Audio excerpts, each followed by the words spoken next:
A warm welcome to everyone for today's European Parliament hosted debate on battery raw materials, achieving sustainability while avoiding shortages. My name's Chris Heron. I'll be your moderator for today. I'm also Communication and Public Affairs Director at Eurometaux, Europe's Metals Association. Now, ladies and gentlemen, we have two key aims and focus points for our discussion today. Number one, we're going to get a clear picture of ongoing MEP initiatives on the batteries regulation and critical raw materials. And number two, we're going to develop concrete measures to translate some of these EU policy actions into successful implementation. Let's look at our order of events for the next 90 minutes. In a moment, I'll hand over to our host, MEP Ismail Ertug, for his opening address, together with a video address from the European Commission Vice President, Maroš Šefčovič. We'll then hear priority statements from three MEPs in terms of their work on the batteries regulation and critical raw materials in the European Parliament, before a stakeholder debate on turning some of these big policy ideas into concrete policy implementation. Without further ado, I'll hand over to Ismail Ertug, our host for today's event. Ismail is the Vice President for the EU Parliament's S&D Group. He's the rapporteur in the TRAN Committee for the batteries regulation, and he's also leader of the informal Friends of Batteries group that's hosting us today. So Ismail, I'd like your 5-minute brief remarks on what you'd like to get from today's debate. Yes, thank you, Chris. Dear colleagues, ladies and gentlemen, first of all, it's my pleasure to host this event, a very important topic, I guess that goes without saying. If we look around our industries and for the future industries, how to use the new technologies, I think this is also of major importance. And when we talk about batteries, dear colleagues and ladies and gentlemen, I just want to take you back to 2006. 2006, we had the first battery directive, 2006, as I said, and last year in December, the 10th of December, the European Commission published the long-awaited proposal for the so-called battery regulation. When we go back to 2006, decarbonization in 2006 was, politicians have heard about it, but surely it was not part of their daily vocabulary. 2006, when we go back, for example, China's GDP was with $2.7 billion. Only 1/5 of that was of the US, and not even as big as Germany's. Now we see that China's economy is set to become the world's largest, and we in the European Union, we are thinking about how to create a new industry, which could be the battery cell industry within the European Union. And to be honest, ladies and gentlemen, we as the European Union, for a long time, we were not really spearheading the ongoing transformation. Today, we see that this was indeed a mistake. Europe only produces around 6% of all lithium-ion battery cells. For example, China produces nearly 80%. However, so criticism is important, but at the same time, we should look forward. We see that the EU, and here noteworthy to say Commissioner Maroš Šefčovič have identified this shortcomings some years ago, and pushed for the creation of the so-called European Battery Alliance. And the outcome was an almost unprecedented success in the modern industrial policy of the European Union. At least I feel it like this. Current predictions see that the European Union's market share will rise to 20% or more by 2030. And in 2020, by the way, just as a comparison, we have, as European Union, invested 25 billion euros in Europe and twice as much as in China in the same time frame. This industry could create around 5 million jobs. I think this is very important, and as myself as a rapporteur of the TRAN opinion of the battery regulation, we have just handed out our draft report this week, and I'm quite happy to do so. And we are working in line with the ENVI rapporteur and the ITRE rapporteur. We have also an ITRE opinion on the battery regulation. But what we definitely should do, dear colleagues, is this new industry has to be a clean and the social just one, and we should not make the same mistakes, namely replicating human rights and environmental problems we saw with oil and other fossil fuels 100 or even longer time ago. And therefore, I'm really happy to get in touch with your as specialists and experts. I'm at your disposal, and I'm really looking forward to get into the discussion when it comes to the battery raw material and the general discussion on battery and the future of this technology. Once again, thank you for organizing, and I lead once over back to Chris. Thanks a lot. Ismail, so we're making great strides forward as Europe in our battery ambition and taking it off the ground, but a clear message for you that we can't make mistakes we've made in the past, and having a clean and socially just industry must be at the center of things. I think that's something we can take through to our panel discussion in the next steps. Let's look at those next steps now and the 5 stages we have ahead in our event. So I'll shortly pass the floor for the video address from Vice President Maroš Šefčovič to set the scene on the European Commission's priorities in this area. At this stage, we'll also take your initial views as the audience to see where you stand on the Commission's agenda for action. Stage 2, we'll hear remarks from our 3 leading MEPs, their reactions and policy priorities on batteries and critical raw materials, and the work ongoing in the European Parliament. Stage 3 and 4 will be the stakeholder debate, turning that policy ideas into concrete implementation. That debate will be fueled by your questions, and in the next slide, I'll just show you how you can start to give your input so I can pass that through to our panelists. And then the last stage, stage 5, I'll hand back over to Ismail to wrap things up and give his closing reflections for taking things forward.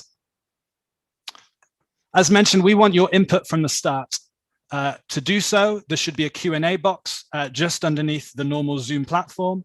All we need you to do is click on that Q&A box, start submitting your questions, reacting to whatever you're hearing, either from our European Commission, European Parliament, or panel speakers.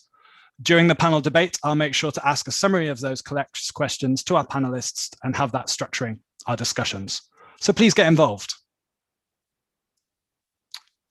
Without further ado, I'd like to hand over for the keynote video from Maroš Šefčovič, European Commission Vice President and Battery Czar. He's going to talk through the European Commission's priorities and actions for addressing raw materials bottlenecks and solutions. I'd like you as the audience to watch out as he's speaking. Clearly, there's the competitiveness drive that Ismail spoke about, that the European Commission wants to ramp up its battery ambition. But the European Commission is also relaunching new actions to address some of these environmental and social impacts. So let's hear from the Vice Presidents now, and then I'll ask for your input as the panelists. Over to the Vice President. Good afternoon, everyone.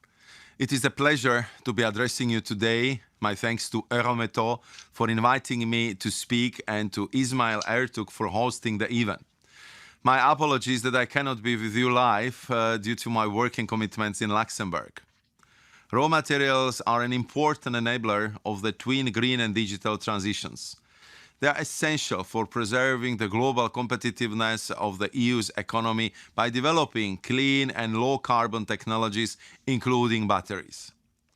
Ensuring secure supplies of critical raw materials will help us to achieve open strategic autonomy in strategic industrial sectors.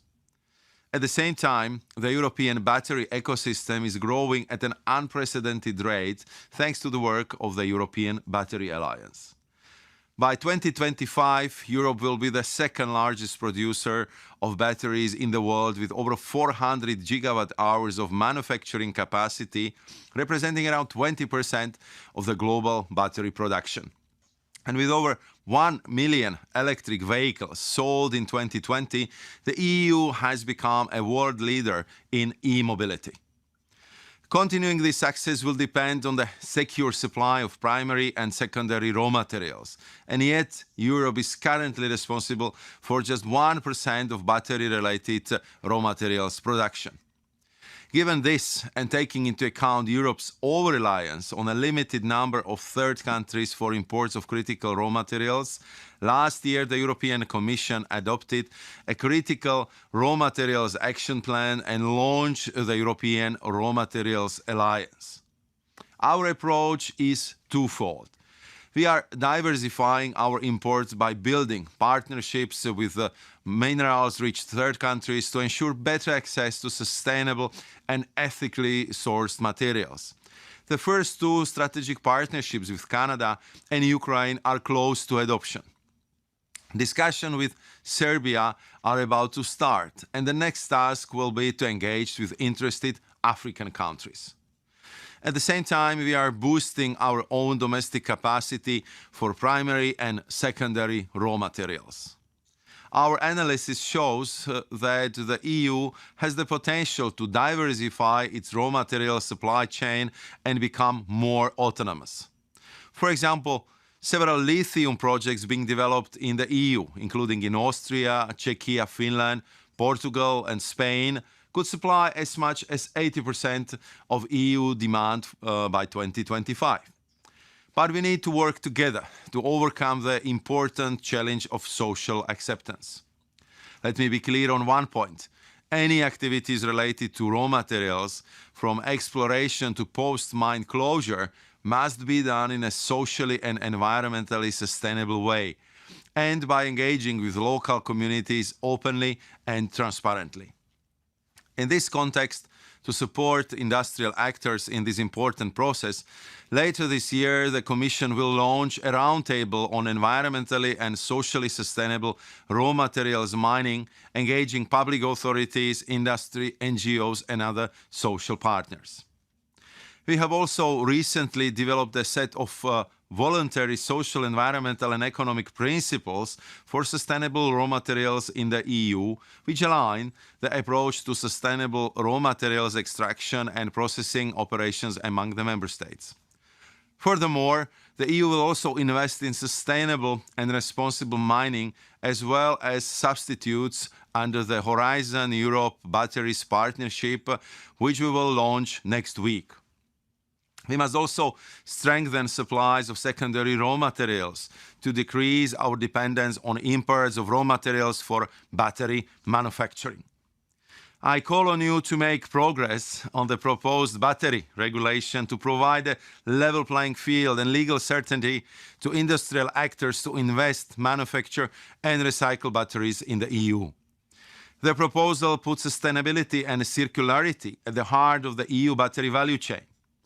New and ambitious targets for collection, recycling, and material recovery are intended to ensure that material loops are closed. Given the expected ramp-up in 2023 in the production of batteries needed for the decarbonization of the EU's economy, it is therefore crucial that we see adoption of the regulation by the end of 2022. I count on your support. Thank you for your attention, and I'm looking forward to continuing our cooperation.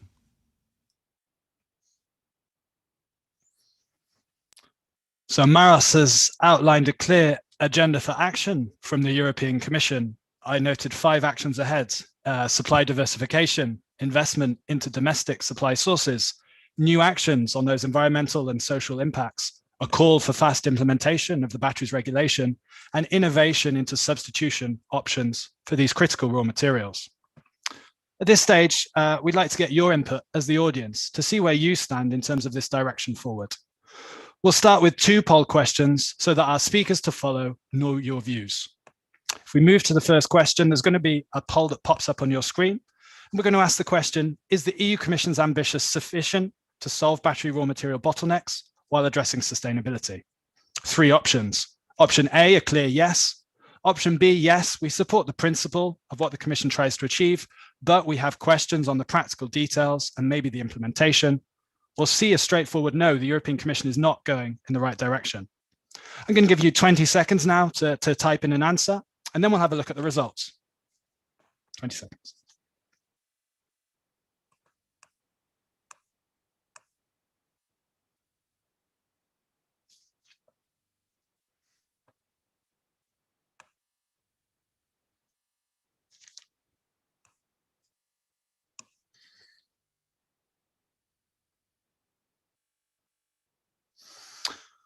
Okay, we'll close that first poll in 3, 2, and 1. Let's take a look at the results. Okay, so we have a spread of responses across all 3 options, but there's a clear preference and a clear majority favoring yes, but. So there's a trust that the European Commission has the right principles, perhaps, but more detail needed to see how that translates into real-world action. Let's move on to question 2. Our second question dives further into the details. Maros outlined a few action areas that the European Commission is taking forward. Which of those action areas is the most important for you, for Europe to secure the sustainable supply of the raw materials for its battery value chains? A, is it investment into new EU raw materials capacity from mining through to recycling? Option B, is it those international partnerships? Option C, new actions on environmental and social impacts of EU supply? Option D, the new recycling rules and legal certainty that battery regulation will provide? Or option E, research into substitutes for some of these materials under Horizon Europe? Let's spend 20 seconds again to get your results, and we'll open the poll now.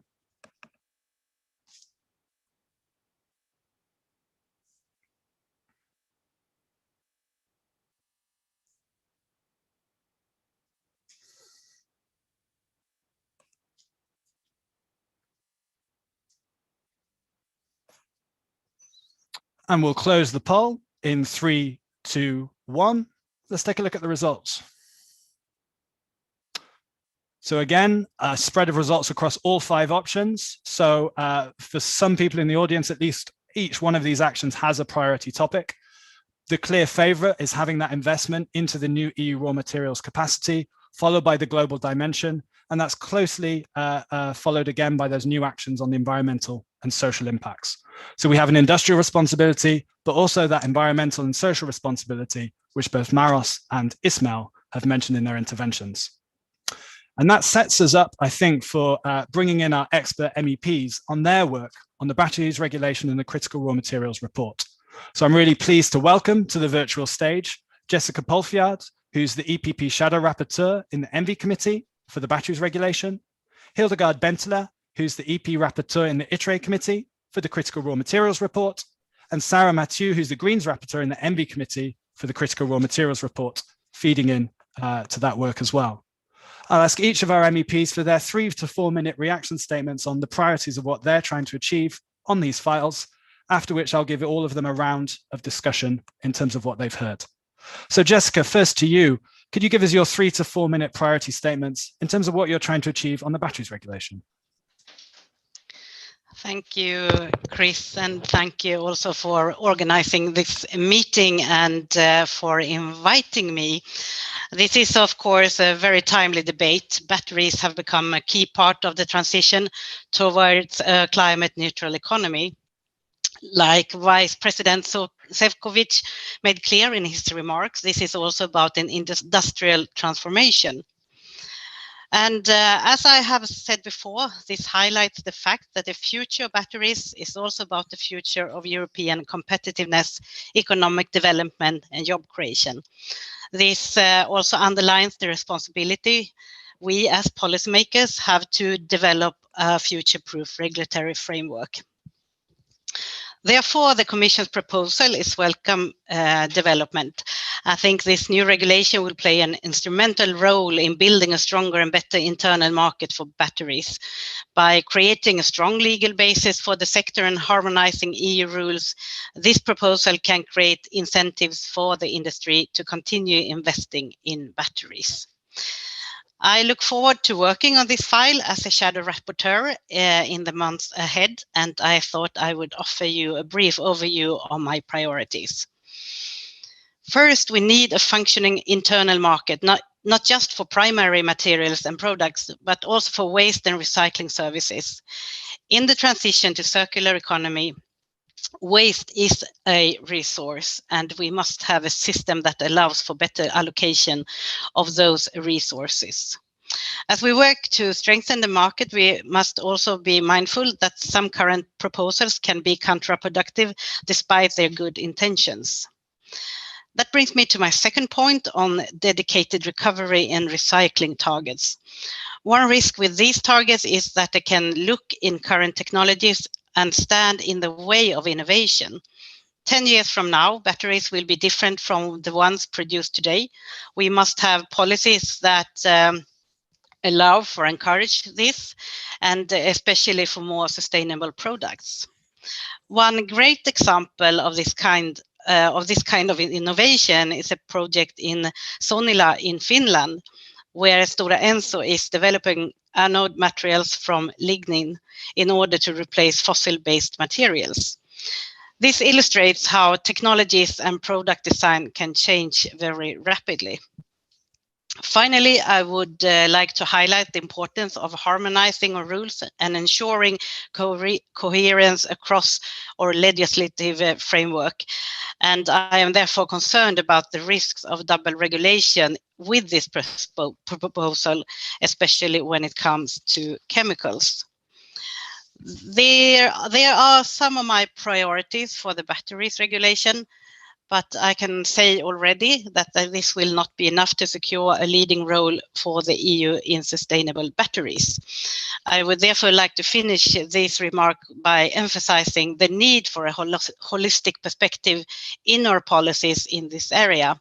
I think this is often lost in the political debate as well as in the broader conversations and context we have around batteries and the clean energy transition. We need to consider the energy consumption that goes into the development of batteries. We must also consider the chemicals and processes needed to develop batteries. And of course, we need to consider the procurement and refinement of minerals that go into the batteries. And I'm very glad that my colleague Hildegard Bentley is here to address some of these issues later on. And the bottom line is that there is a full circle of actions that we need to address within the broader conversations on batteries. There is a tendency among some political voices to cherry pick which ones to elevate. But if we talk about the need for batteries, we also need to talk about the need for mining and the necessary chemicals that go into the battery manufacturing. These are just some thoughts from my perspective, and I look forward to continuing this important conversation with you, and I look forward to hearing your input. And I would stop there for now. Thank you. Jessica, a clear message on the need for a holistic approach with a functioning internal market in support of the sector at the centre. And you've cautioned as well that for some of those new dedicated targets, not to stand in the way of innovation and to reflect these points. Hildegard, I'll turn to you now. The ITRE committee, you've produced your draft report on the critical raw materials file. I believe it's currently being amended by your fellow MEPs. I'd like to have your 3 to 4 minute statement on your priorities for this file. Over to you. Yeah, thank you, Chris, and hello to all the colleagues. Thank you for the invitation. Well, the state of play is the same for batteries. Ismail has said it at the beginning. We have with the Green Deal and the twin transition, which we want to achieve, an increasing demand in all scenarios of critical raw materials. And in addition, with the pandemic, our supply chains have become under pressure. And also we have a process of developing new obligations with regard to due diligence.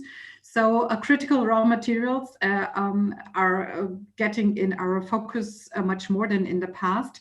And what we can see that we have more and more critical raw materials. So the list of the Commission turns out to be longer and longer. And we have now 30 materials on this list. That means that our dependence is getting even stronger. And with regard to the fact that we are dealing with monopolies, that means that some countries or some companies do have monopolies over certain critical raw materials, makes the whole thing complicated, but really very important to tackle. And I would like to join Jessica in her first point. Of course, we have to exploit the full potential of the collection of waste, which is not yet the case for critical raw materials. We should start to do this. We should exploit the full potential of better product design to better separate and collect critical raw materials. We should, of course, set up recycling systems, and we should exploit the full potential of substitutions, which is already done, also with financial means under the Horizon program. Jessica also mentioned that we need a functioning internal market. We also need to build secondary raw material markets, which do not yet exist. But if we prescribe targets for industry with regard to the usage of recycled materials, we really need to guarantee a stable flow of secondary materials. So this is another task under this first point. But as a second point, I think we need to have a closer look at the industry, at the mining industry, because we need to look at the conditions under which they are working. We should think how we can make the conditions better, first with regard to permits, but also with financial incentives, tax cuts, and so on. We have to take care into their characteristics of the sector, which is very much dependent on their geographic position. They are reliant on renewable energy supply. So the sector cannot move a lot. So we have to take into consideration its characteristics and try to how we can alleviate its situation. But we also have to look at the downstream, because we need, if we want to make progress with the supply of critical raw materials and also the recycled critical raw materials, we need commitments by the downstream sector, by CEOs who are going to buy and to build into their products critical raw materials. I think this will develop with regard to the due diligence obligations, which I mentioned, but I think we need here more awareness and a closer cooperation between the producer side and the downstream sector. And as a third point, I would also come to the point of new sourcing, of course, sustainable sourcing, also of sourcing in the European Union, since we also talk about dependence, about strategic autonomy, about our supply chains. We have a little bit the same situation as with the batteries. We have now a Raw Materials Alliance, which is a roundtable with industry and investment pipeline to carve out projects mainly in the field of rare earth permanent magnets, because they are the most critical. And I think the Raw Materials Alliance will follow up the path of the Battery Alliance, also with certain targets to increase our autonomy and our domestic sourcing. And then as the last point, of course, comes international partnerships, because we shouldn't be blind. We will be never dependent, so we will be always dependent on global supply chain. So an active role of the Commission to forge new partnerships, as it has been done with Canada, but also other partners, is very crucial. And we should use, and I'm saying this also as a member of the Development Committee, all our instruments at hand, which is also provided by Commissioner Urpilainen with regard to development aid, but also by Josip Borrell, our Trade Commissioner, that we make really raw materials a horizontal point in all our external actions. I would leave it with that. I didn't stop the time, but I hope this is fine. Hildegard, very fine, and your clear message that as Europe, we need to address our growing dependence for a lot of these raw materials. And you've advocated a real value chain approach, looking at mining and recycling together, but also clearly the product manufacturers have that key role. So with that, we'll turn to Sarah. Sarah, you're working on the same file, but from a different perspective within the ENVI Environmental Committee. I think your file's a bit later in the stages and will be voted on even next week. Could you share with us for 3 to 4 minutes how in the ENVI Committee you're approaching this critical raw materials debate? Yes, for sure. And I hope my connection will keep. Thanks for the invitation. My intervention indeed will reflect on the discussions we had in the ENVI committee on the CRM. But as I will try to explain, this environmental perspective is actually to a large extent also an industrial one.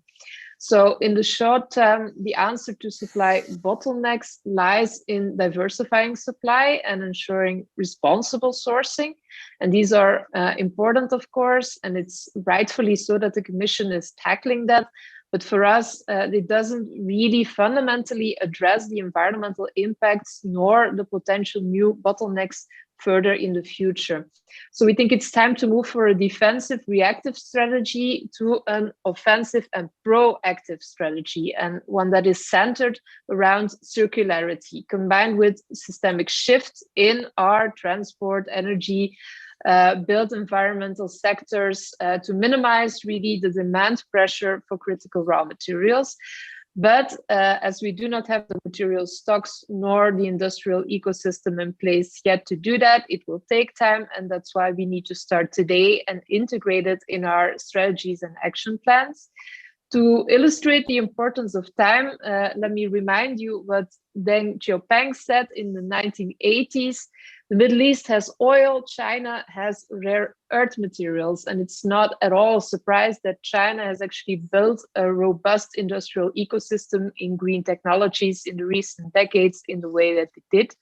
And so as Greens, we are in two minds. The battery regulation is a very good step forward, but the strategy in the CRM action plan really underrepresents the circularity dimension, and it lacks explicit objectives.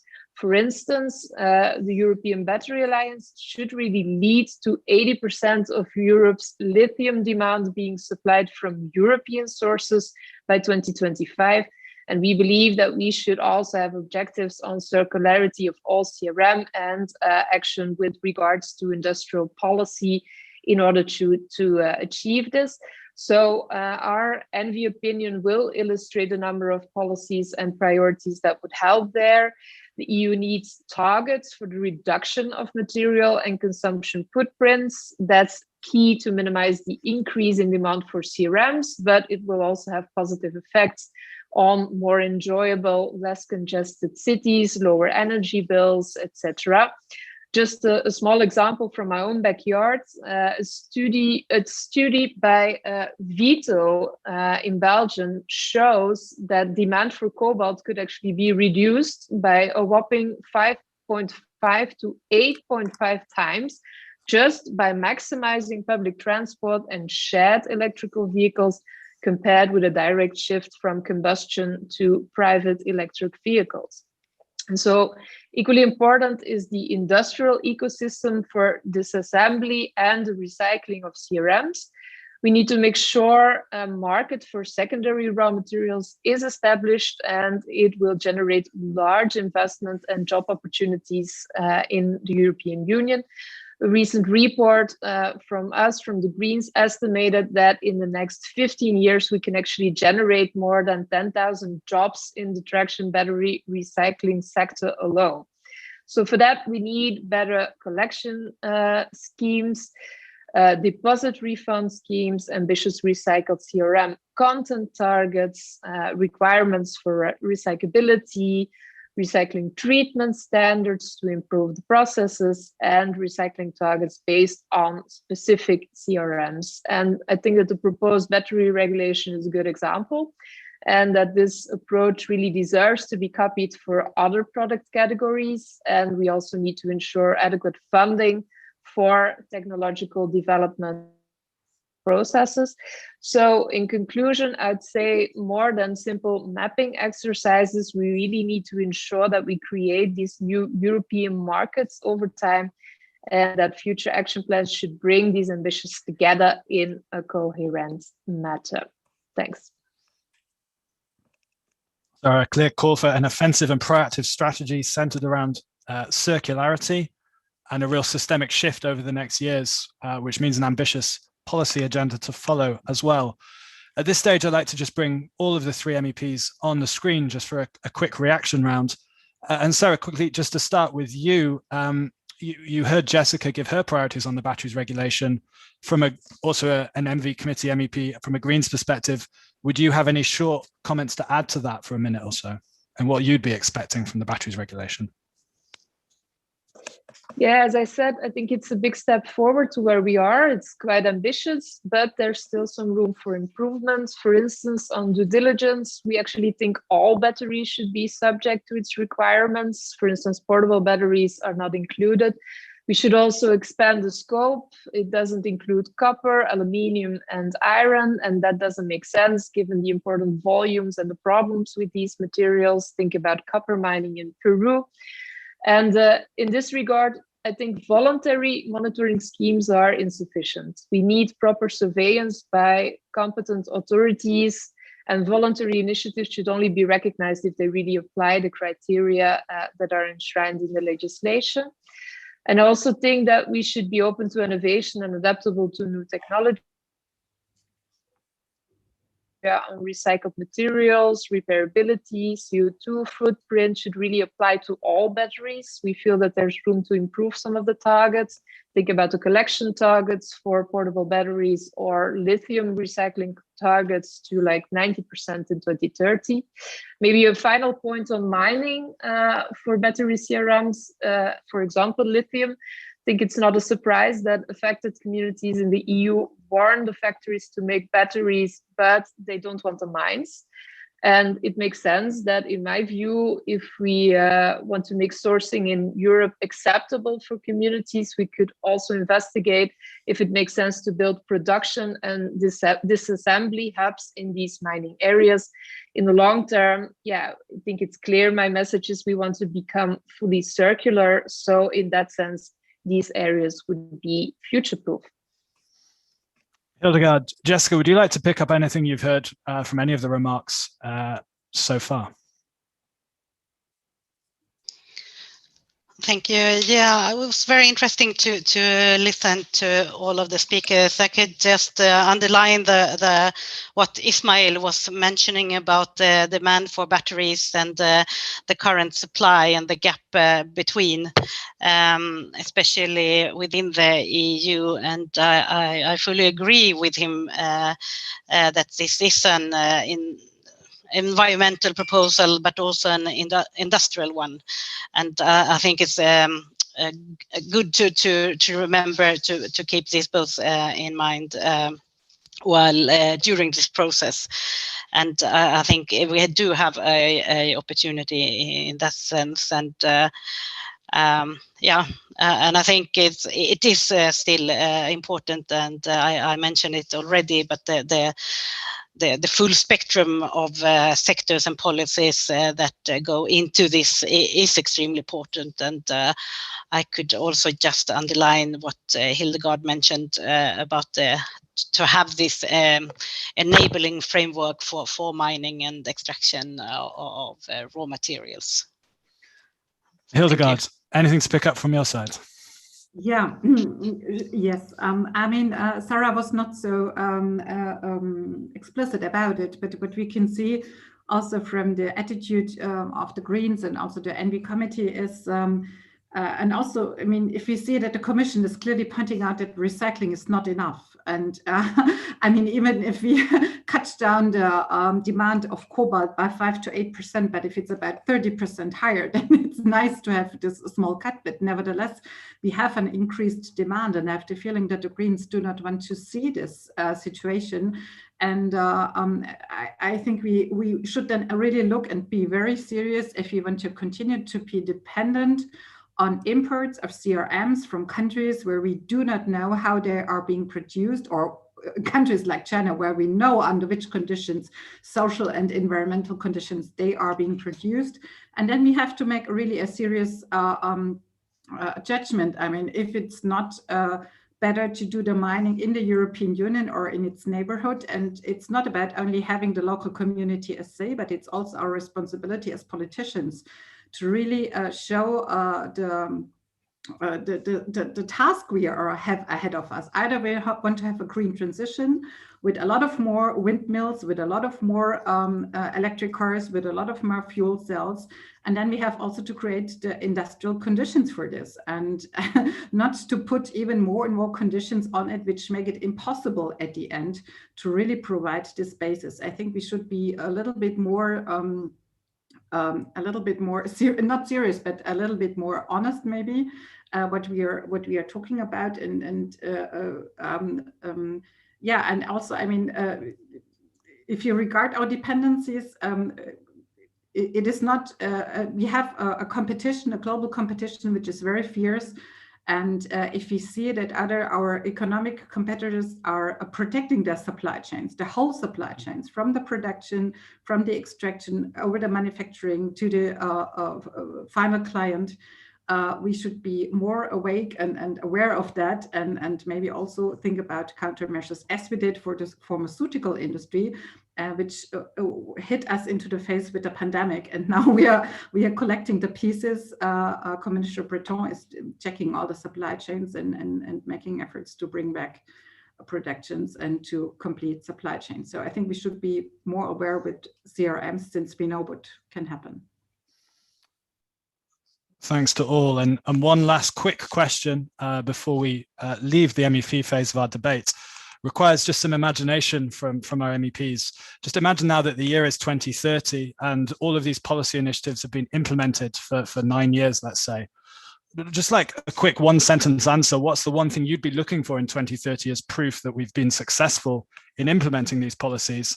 And on the flip side, what are you most afraid will have happened if Europe gets its policies wrong? So Jessica, we'll go in the same speaking order. Jessica, quickly to you, a one-sentence answer. What do you look for in 2030 and what are you afraid might happen? I think you're on mute. Of course, looking ahead, I hope that we have achieved the goal, and I hope that our policies on batteries and raw materials will have contributed in the long run for reaching these goals, and I think that would be the most successful and a proof of success. And I think that failure in that sense could be devastating. Thanks, Jessica. Hildegard, for you, a success factor and your fear of failure for 2030. Yeah, the success would be that we need to use less and less CRMs in the future, that we make huge progress with regard substitution and better product design. But on the other hand, that we find a good compromise between nature protection and mining, and that we keep our industries here, and that we are not come into a situation where conditions for production are dictated from other competitors, and that we just buy Chinese products and cannot become to a kind of Chinese tourist destination and end user destination, and not having an industrial base anymore. And Sarah, for you, a quick one-sentence answer. What are you looking for in 2030 and what would you be afraid of happening? Well, I think for me, success in 2030 would mean our offensive strategy has paid off, that we have a thriving industrial and circular ecosystem that anchors jobs, industry in Europe, that ensures we are on a way to reduce dependency from primary resources, and that due diligence is tried, tested, and enforced over all supply chains. And of course, failure would be the exact opposite of that. Many thanks to all three of our MEPs for joining us in their interventions, and we wish you good luck in taking these initiatives forwards in the European Parliament. If you could, we'll take you off the screen now and we'll move on to the next section of our debate. But thank you to all. So for our audience, you've been with us now for almost 45 minutes, and we're going to move shortly on to our panel discussion. I'd just like to take 2 minutes for all of us to refresh our brains before we dive into those further details. And I'm going to do that by just putting 3 cartoons on the screen. cartoons on the screen that we've had taken at a live event we organized back in 2019 when coronavirus was not here and hitting. I'm just going to allow you to look through these cartoons and see how they might apply to the debate we're having today. The first one's already on the screen.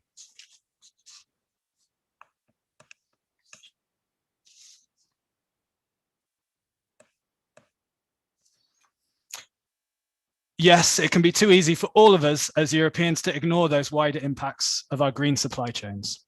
Let's move forward to the next cartoon.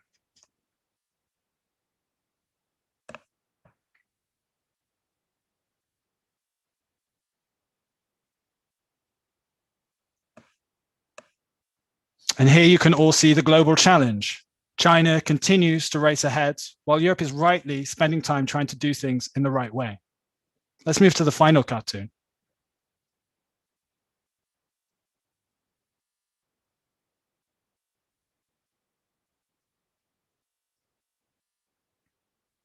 As we all know, in Brussels, the devil will be in the detail, and that devil is, his name is implementation, and that's something we'd like to take forward now to our policy and panel discussion. Hopefully that's a segue to move on to our panel debate, and I'd invite all of our speakers now to join the screen. So our stakeholder debate now, we're going to try and turn some of those big policy agenda ideas into concrete implementation. It's a pleasure to welcome Julia Polskanova, Senior Director for Clean Vehicles and E-Mobility at Transport and Environment, Patrick Demetz, Corporate Government and Environmental Affairs Director at SAFT, and Pierre-Alain Gauthier, Senior Vice President for Corporate Affairs and Partnerships at Eramet. Now I'm going to ask each of you for your 1-minute snap reaction to what you've heard so far in the debate from our European Parliament and European Commission speakers. I'd like you to pick out one thing you can really endorse that you've heard, but also one thing that concerns you. And then we'll take that forward to a discussion between all of you. Julia, over to you first. What have you heard that you can endorse, and what's worried you from the speakers so far today? Thanks, Chris, and thanks a lot for having transport and environment at this debate. So first of all, it's really great to hear how we all agree how crucial batteries are. And at the same time, we all agree that they must be sustainably sourced and produced. And I would only like to stress that I agree with everyone who talked about recycling, circularity, and so forth, just to stress that the battery regulation you now have on your desks in the Parliament is an immense opportunity to make this happen. So let's work on this together. The second point I'd like to make is that while we all agree we need batteries, we as TNE cannot agree that we need them at all costs, and that we just have to accept that the mining, as it was done for decades, or the chemicals industry just has a go ahead and has to continue. We not just should, as our right and our burden for the future generations, but we also can make practices around mining, extraction, recycling much more sustainable and efficient. And that's where regulations are key. It's not something we just expect to happen one day. We should be putting in place strategies and policies and targets to make sure that the best practice becomes standard across the industry. And if you allow me, Chris, I'd like to finish on one note, and I'm sure we'll tackle it in the discussion a lot more in detail. We all agree. Well, certainly we want as NGOs to have less private cars in cities. We have a whole program happening on that. We want to have more cycling, more public transport, all agree. But even that electric bus will have a battery, or that electric taxi that we will share will have a battery. So the debate about raw materials will continue. And while circularity is key and is the goal, I think we all need to have an honest conversation about mining, an honest conversation about sourcing, and work together to make it as sustainably and socially and environmentally responsible as possible, because it won't go away. And I look forward to this debate. From our side, slowing down the European Green Deal is not an option, but we need to make it also sustainable on the environmental front. Thank you. So support for the batteries prioritization, but not at all costs. And we need an honest conversation, especially about mining. Patrick, from a battery manufacturer's perspective, what did you hear that you can endorse, and what weren't you so keen on in some of the interventions? Well, thank you, Chris, for inviting me today, this afternoon. I'd like to just share a couple of numbers with the audience here. Do you know that there are in Europe approximately 300 million vehicles, cars, personal cars, about 300 million personal cars. And on the planet, there are around approximately 1 billion personal cars. And although we all would like, or many of us would like to see the number of vehicles on the road and traffic being reduced, I think it is fair to say that the number of vehicles, maybe not in Europe, but on the planet will increase in the coming years. They will increase in China, they will increase in India, they will increase in Nigeria, they will increase in many parts of the planet, and the total number of vehicles will increase. If we want all these vehicles to be electrically powered, we need to have enough material to manufacture those, give or take, 50 kilowatt hour batteries for that 1 billion vehicles on the planet. And to be able to do that, we'll need every help, any help we can, every help we can. Material sourced from outside of the EU, as well as material sourced within the EU. And in that sense, we do welcome all initiatives that can help materials being extracted from the EU and sourced from the EU. And we also welcome to have more efficient collection programs, more efficient recycling processes, more efficient recovery targets. But I'd like to call your attention to one measure for which we feel very uncomfortable, is to have mandatory recycled contents in new batteries. And I hope that we will have a chance to discuss why this can be a serious challenge for industry to have to comply with such a requirement. Thank you very much. So Patrick, you've echoed Julia's comment that there is an inescapable reality that we will need these batteries and the raw materials going into it. And you've welcomed initiatives that can support that supply from sustainable sources, Yes. whether it's Europe or not. Pierre-Alain, you're a company that will be supplying these raw materials. Eramet has mining projects for cobalt, lithium, and nickel, also a battery recycling project in France, I believe. What would be your 1-minute reaction to what you've heard so far and what you can agree with and have concerns about? Good afternoon, Chris. And Pierre-Alain, you're... Thank you for... I will start with the global alignment between all the private and the public European stakeholders around the need to secure our raw materials. We need to secure the upstream part of our industrial value chain. Could you hear me? Yeah. Just could you just speak up? That, our economy, yeah. Excuse me, could you hear me? Yeah, if you just raise the volume of your voice, that would be great. Okay, I will try. Is it better now like this? Yes. Is it okay? Yes. Thank you. Okay, perfect. So I was thank you. I was pointing out the global alignment between all the European stakeholders around the need to secure our raw materials.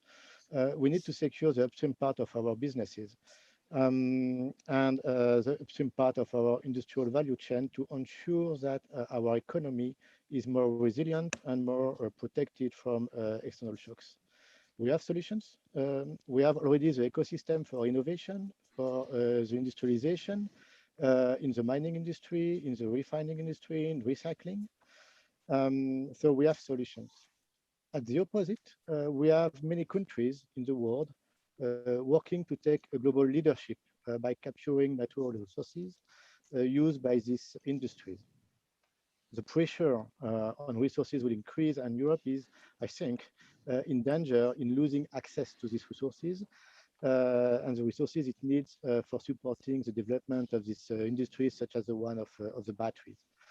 So to secure this supply and to ensure the sustainability of this supply, we need firstly an adequate legal framework, and we thank a lot and we appreciate the ambition of this new batteries regulation. We think this is the right tool to ensure that a batteries industry can be developed at the European level.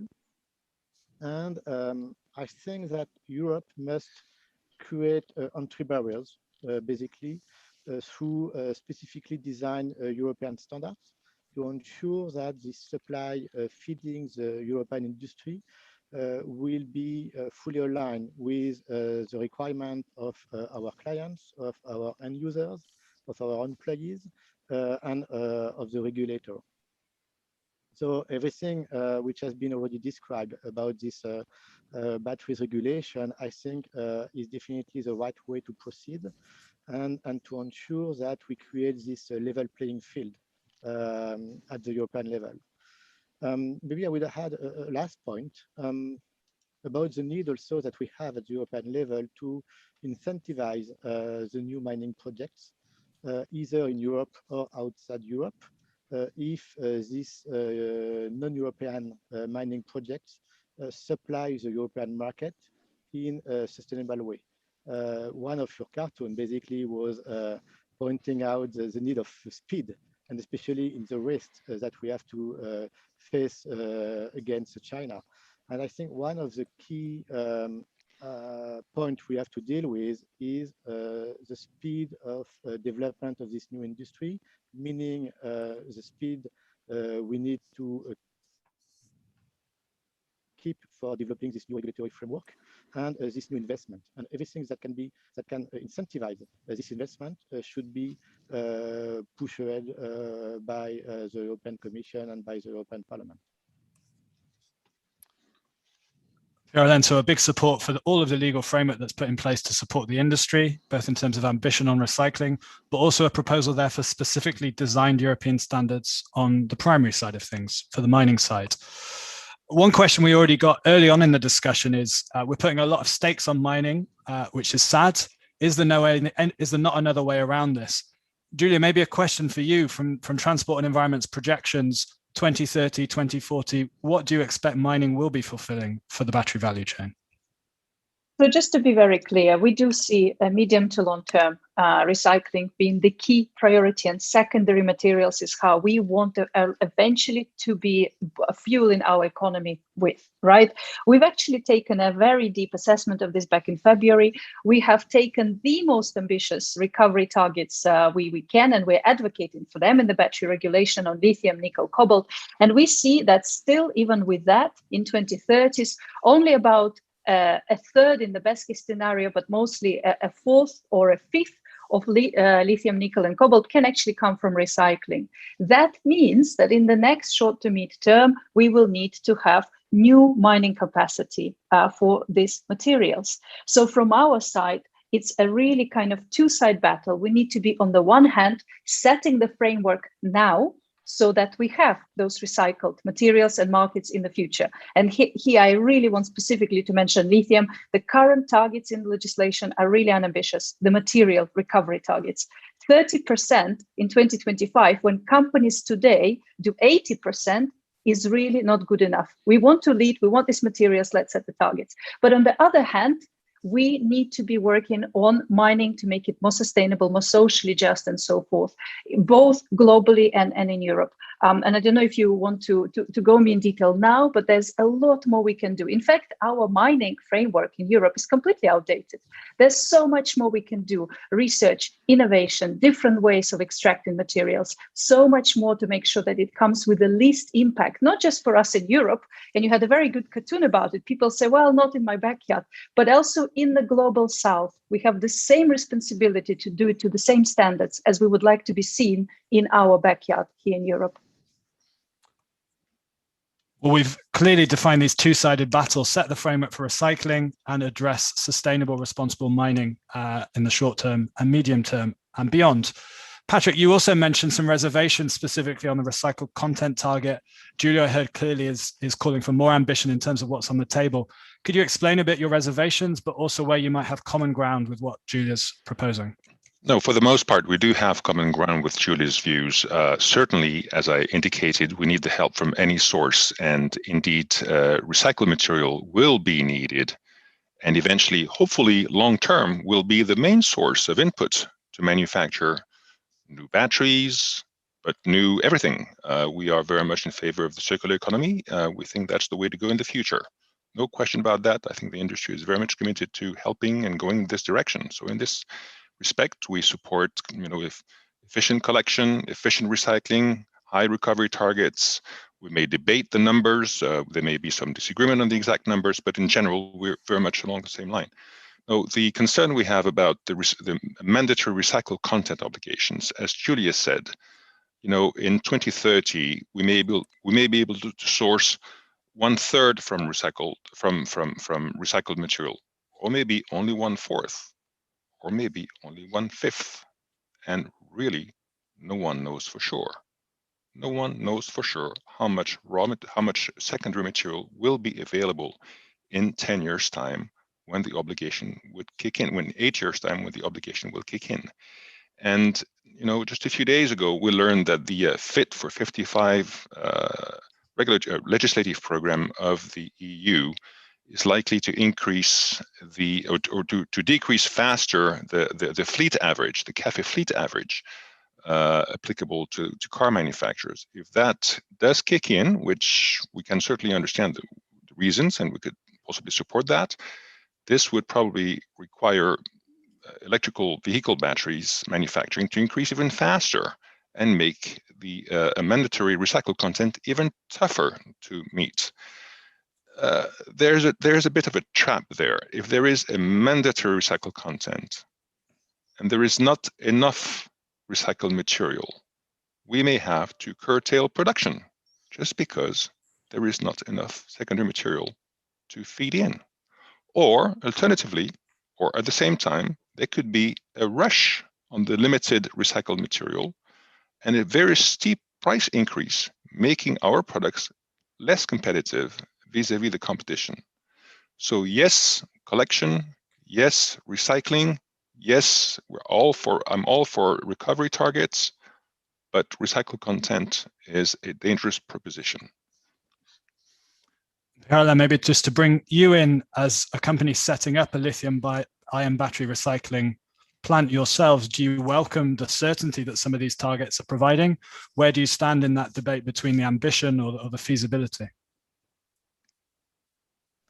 So first of all, as Julia said, indeed, the recycling business may feed maybe up to 10 to 15% of the global European needs by 2030, 2035. So definitely on one side, we need to develop this recycling industry since for environmental reason, and also since it is a way to secure our supply in raw materials. And also at the opposite, we need also to develop mining activities. And again, we have solutions to ensure that these mining operations are developed in a very sustainable way. And I think we need the regulator to define this legal framework to ensure that all the materials imported in Europe are fully aligned with the requirements of the end user in terms of sustainability. Coming back to the batteries regulation, so yes, we support strongly the ambition of this draft, and we think that having 2030 targets, even for some of them challenging, is the best way to incentivize the development of this industry. And but also we would need very quickly to start discussion about the details, the rule of calculation, and to understand and to see how this target may be achieved. And so far, we don't have access to this kind of details.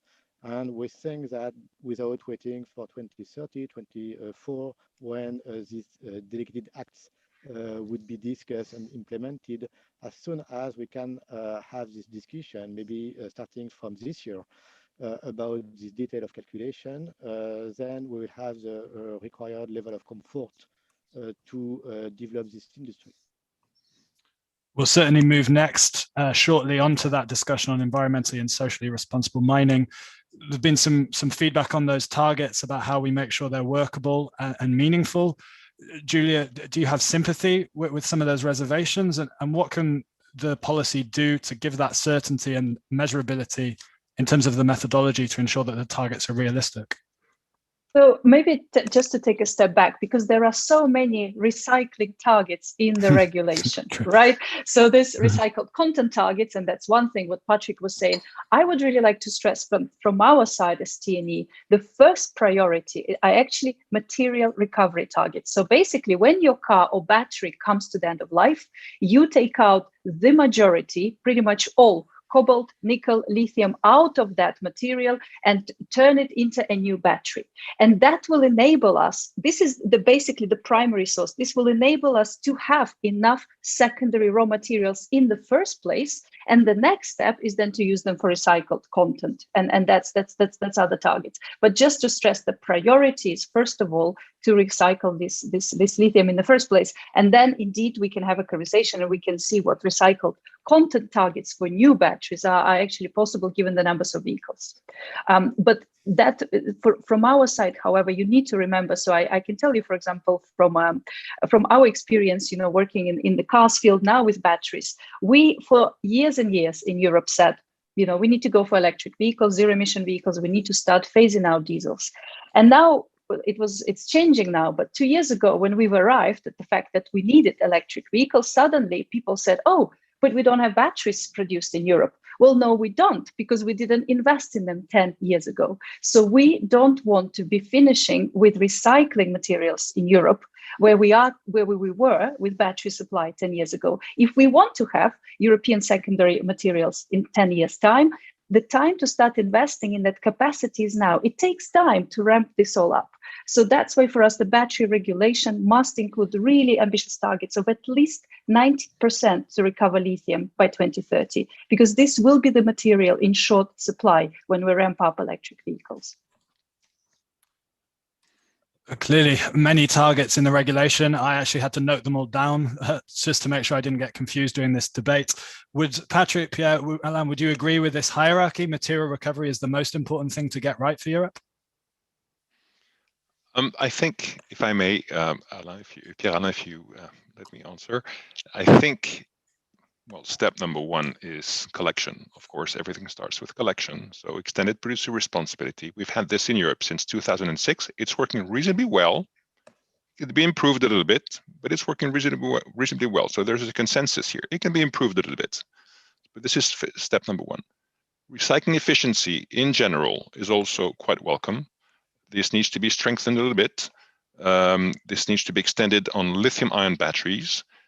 Consideration has to be made for the different technologies of lithium-ion batteries. Everyone always thinks of nickel-based lithium-ion batteries, but there are other technologies which require no nickel and no cobalt, and for which the recycling efficiency targets cannot be the same as the ones that have a high nickel and cobalt content.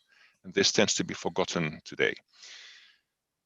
And the material recovery targets specific to each or to the group of metals. Our preference, and talking to the recyclers, there is a preference in the recycling industry to have a grouped recycling target for all critical raw materials rather than a metal specific recovery target. The reason is that it gives flexibility on the processes. You can start with metal 1, continue with metal 2, and go with metal 3, or start with metal 3, then metal 2, then metal 1, process-wise.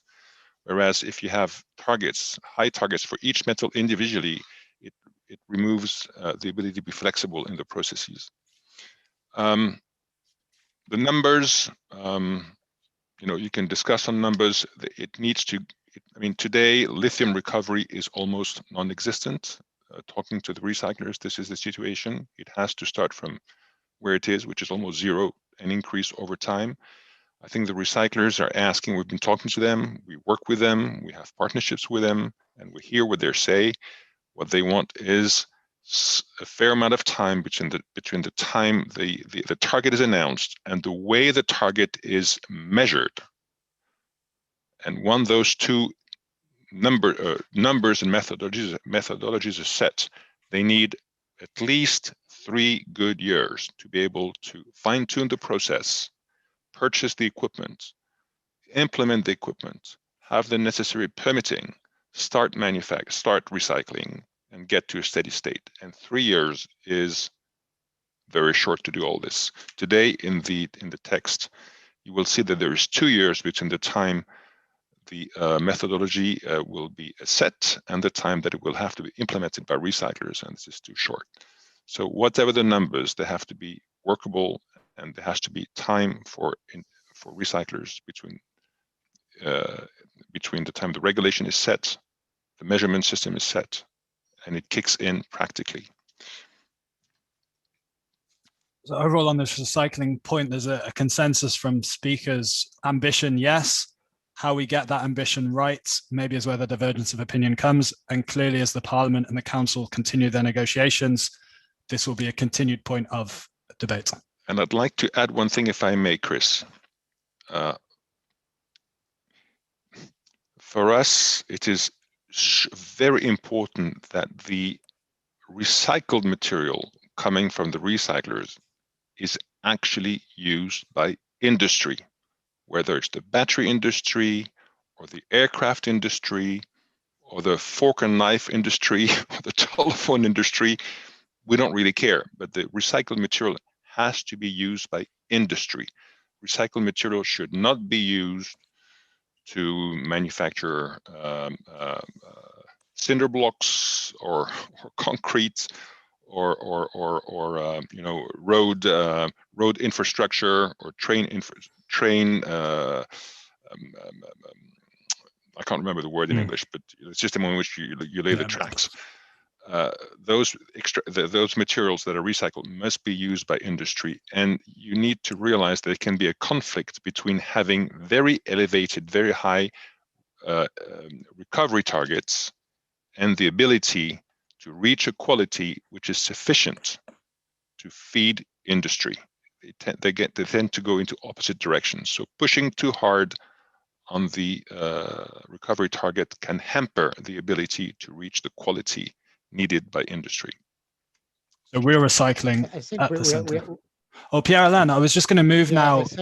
Pierre, I was just going to move, looking at time, I'd really like to address the mining side of the equation as well. I think recycling, we have a good enriched debate. A lot of questions in the chat about mining, as you can imagine. So how do we increase public acceptance?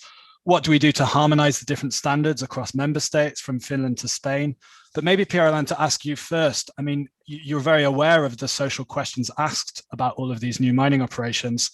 What does this notion of responsibility mean for Eramet, and how do you see you can best demonstrate that you're different from some of the stereotypes that maybe are in that public discourse? So definitely, please let me know if you cannot hear me very well. Okay, perfect. It is very clear now that we need to increase our standards and raise the bar for our clients and users, for our host countries that are willing to capture more added value from their natural resources, and for the local communities and people for which we need a long-term acceptability on our operations. When we are starting a mining operation in a country, it's for 10, 20, 30 years of operation, and we need to ensure the global acceptability of our operations at the local level, regional level, and national one. And we need to prove to these people that their environment will be positively impacted by our mining activities. And we need also to increase our standard for our employees. So it's a fair request. And it's also an opportunity since, as we said previously, we know already what we need to do to ensure this global acceptance of mining operations. We need to develop due diligence standards. We need to develop a certification scheme to ensure that everybody is analyzing this operation with the same framework, and the battery regulation at the European level is proposing a kind of harmonization of due diligence standard and certification scheme, which is definitely a must for getting this social acceptability. And we need also to ban some practices that are defined as non-acceptable for our end user markets. I'm initially referring to the social issues in the cobalt industry, which is now very famous and very well known and addressed by the industry. But we have also other issues for other metals, and especially for the nickel one, which is not dealing with social issues, but with environmental issues. And we can ban some practices, and especially I'm referring to something we would like to have addressed specifically in this battery regulation, to ban the deep sea mining placement, the deep sea tailing placement, which is a way of dumping the waste into the sea, and which is definitely not sustainable and not acceptable for not aligned with our standards. It is not so difficult to get an alignment at the European level on this kind of operations and practices, and to use the legal framework for banning these practices and for defining this global framework is something that needs to be done if we want to get this global acceptability from the mine to the end user and the final consumers. Thank you. Julia, are you reassured by this message from a European company? What do you need to see from companies like Aramet and elsewhere in the industry to ensure this responsibility? Yes, thanks, Chris. I think that's an excellent question. We spend a lot of time saying what policymakers should do, but I think in this space, there's also a lot of things that companies can do. So I will mention 3 points that from our side, I think are important. So first of all, indeed, innovation and using best practices. And Pierre-Alain already covered some of the things, for example, in the nickel industry. I would mention, for example, just battery makers themselves. With innovation, we see in our analysis that we can simply halve the amount of lithium that we will even need to produce batteries in the future, no matter where that lithium comes from. We can completely not use cobalt in future batteries and move to materials which has less of an impact. So there's a lot of role for innovation there. Second point, very important for all companies, do your due diligence. You don't need to wait for the law to tell you so. You already today check your suppliers. Audit or check if there's an audit, for example, on miners, on smelters, see if they, for example, they comply with the Initiative for Responsible Mining Insurance, IRMA, which we believe is one of best practices. And simply, I can give you an example. In Belgium, it's my responsibility to check my boiler. If I don't check my boiler once a year and it breaks, it's all my fault. Doesn't matter why it broke, you know? So do your due diligence, do your controls. Don't just wait for the problem to happen to solve it. And third and last point is also very, very important. And it's about active and meaningful participation and inclusion and engagement with public and local communities. Don't dismiss their concerns and send them a 300-page report, say, it's all covered, all your questions.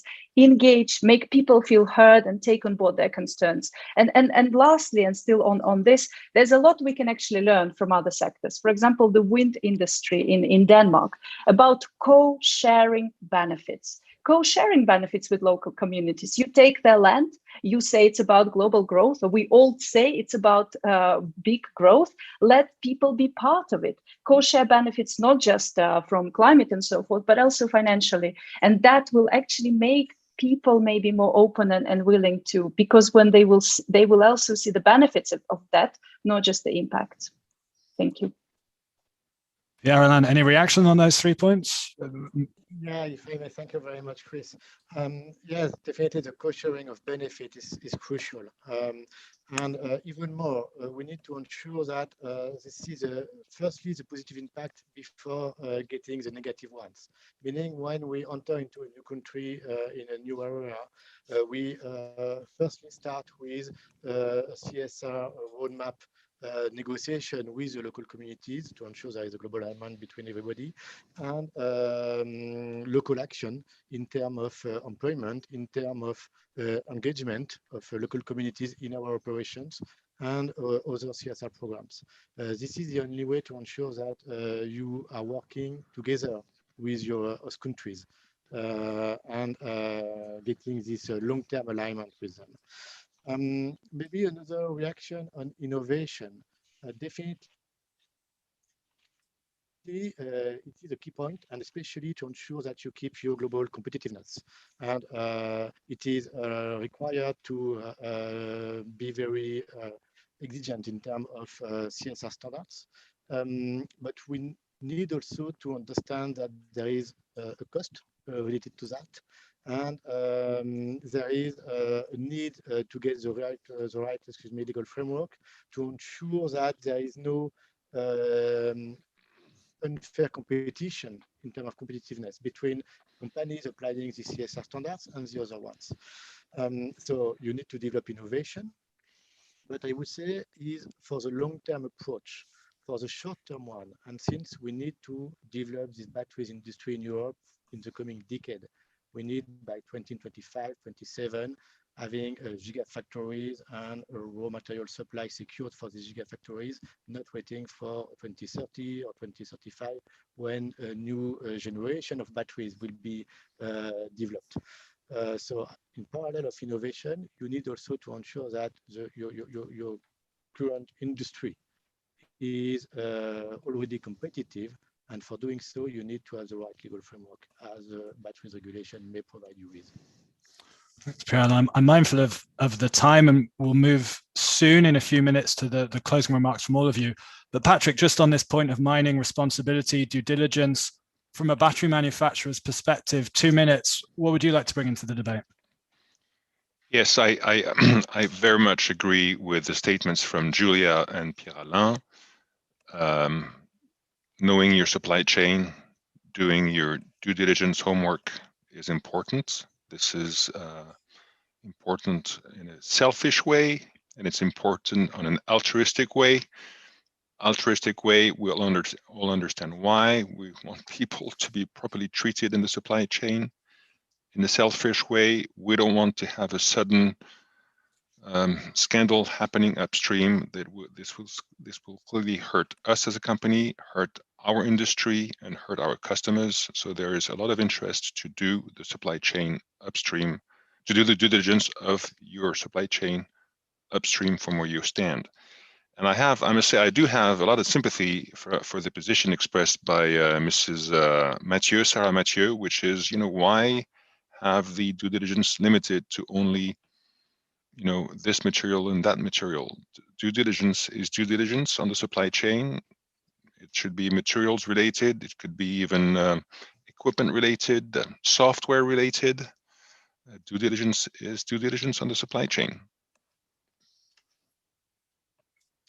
Well, across this area, I think there has been consensus from all three speakers that more action is needed at a European level, and maybe not often in these debates that there is an agreement that there needs to be stricter regulation covering these activities to give that proof, that justification to some of the communities involved and to Europe as a whole, that we do this raw materials question in the right way.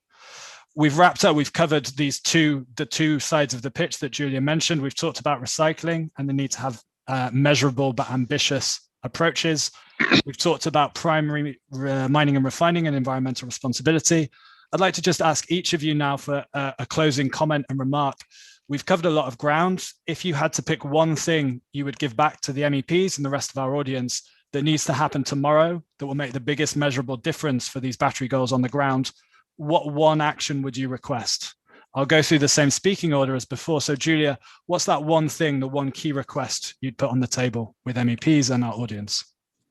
There is so many great policy requirements in the battery regulation, so I don't have time to go through all of them. I would say, however, that speed is of essence. So many investments are happening now into the supply chain, the battery materials, battery factories in Europe. So I would really call on members of the parliament to make a really quick and ambitious agreement so that we don't miss the boat on so many companies being out of scope, but we make sure that the regulation comes in fast to influence and shape the investments that are happening in this field and make them sustainable. Speed is key. Patrick, the one thing for you.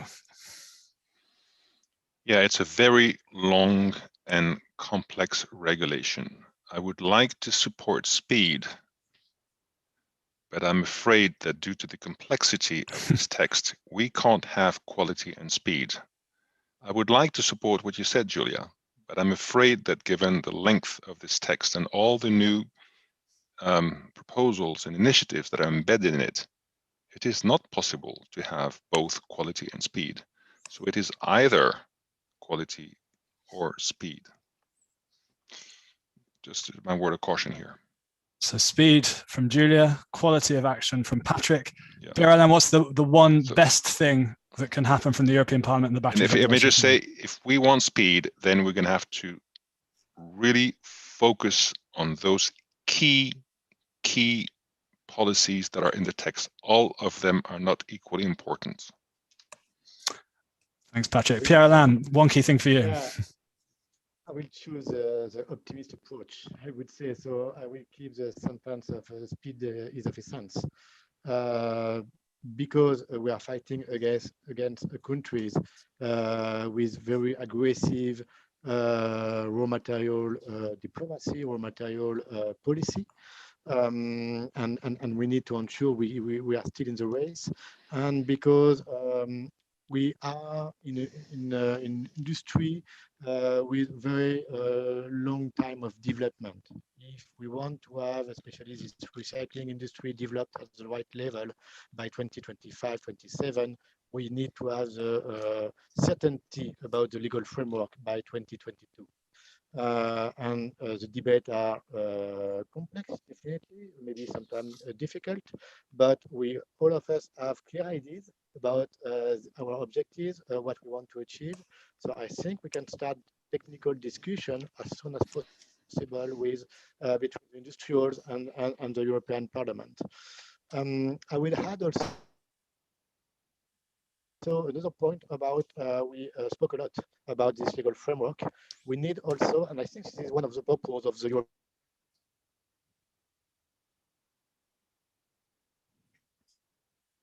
raw material. Pierre-Alain, for me, you break up. We need also to ensure a highly capital-intensive industry. And we need also to have the right level of financial support if we want to develop these projects in a timely manner. Thanks, Pierre-Alain, Patrick and Julia, for your interventions throughout the last 45 minutes. It's been a pleasure having you here. If I think back to the cartoon showed right before you joined, there was the big policy ideas on the whiteboard. It seems all stakeholders are full steam ahead on this, but the devil is indeed on the implementation for several points. Lots of discussions to be held with the Parliament, the Commission, but also a big call for industry to take its responsibility seriously in this key area. So Julia, Patrick, Pierre-Alain, thanks a lot for your participation. And I'll take you off, if you could take yourself off the screen now. Thank you very much, Chris. Right, well, at 4:26, all that's left for me to do is to hand over to Ismail Ertug, who will give his closing remarks, his takeaways and reflections for where the European Parliament will go now. Ismail, the floor is yours, and then we'll close this webinar. Thank you very much, Chris, and thank you very much to all of our experts. It was once again very interesting to listen the different positions, but I have the impression when it comes to the general approach, I think we all have the same aim at least. Yeah, I have listened very carefully, also to my colleagues. Thank you very much to all of you. I fully agree with my EPP colleagues who argued that recycling critical raw materials will not be enough for the increasing demand. That's right, especially not as long as the market is growing. And at the same time, in the end, once the growth of the battery demand is slowing down, recycling will be the answer. And for that reason, I believe that ambitious recycling targets are indeed a very important element to decrease the dependency after 2030, but also before 2030. We need it because every percentage of lithium, nickel, cobalt, and so on we recycle. We don't need to source from mines, etc. And by the way, this goes in line with the position of the ITRE rapporteur also the same way. And this discussion has shown me that we need, at least from my side as responsible rapporteur, a new separate category for batteries for light means of transport and collection rates for batteries as well. if we now give our industry the incentive to increase the recycling capacity, we could be more or less independent in the long run, maybe after the 2030s. And I think that also goes together from what I heard from the experts panel. For years, I'm advocating now for shift to rail and for more public transport.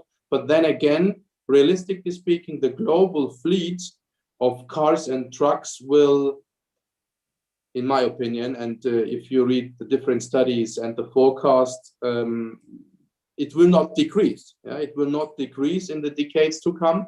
Most probably it will increase further, and therefore the decarbonization of road transport and or the road transport will be one of the key tasks that is laying ahead of us. Having said that, and in order to sum up, ambitious recycling rates, sustainable production of batteries, and as well as the responsible sourcing of raw materials for all kinds of batteries need to go together. And that is also what I try to make clear in my TRAN draft report. This is, in a nutshell, that what where I come to a conclusion after this very interesting event today. Thank you very much for organizing, Chris and others, and thank you very much to my colleagues from the European Parliament, and in particular, thanks a lot to our experts. I think this won't be not the last time. I'm sure this is a starting point of a long period of discussions, in particular when it comes to the legislation. Thanks a lot. 4:30. Let's keep in touch. All the best. See you soon. Thank you. Big thanks from my side as well, and goodbye to all.